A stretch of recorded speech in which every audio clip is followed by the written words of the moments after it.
This goes all the way back to the Tower of Babel incident. Okay, I'm gonna tell you what happened. Okay, please. Black people were dominating the planet at one time, traveling around this entire globe.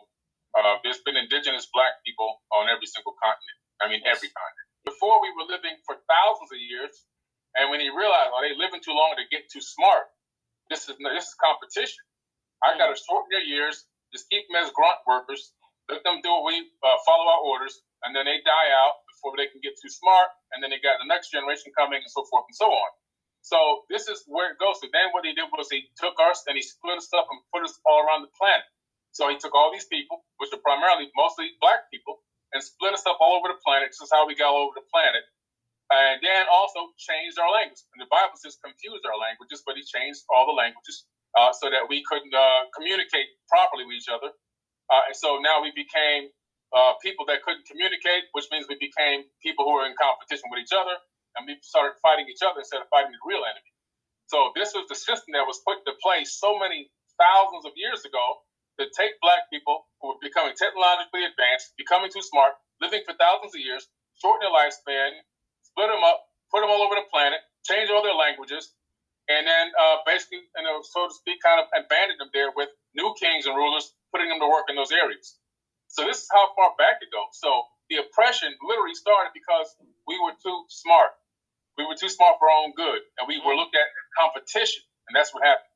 But yes, we did have a very colorful history, and yes, we did rule over a lot of advanced civilizations, not only just in Africa, but all over this entire planet. But when you go into the ancient tablets that predate the Kemetic history, leading up to where the land of Kangz is mentioned again in the Emerald Tablets 36,000 years ago, you discover that we had an even more brilliant, super ancient history where people came here, not little green men with little horns and antenna and all this other kind of stuff, people that we look like them. But the fact is, there is a very colorful ancient history that does involve black people.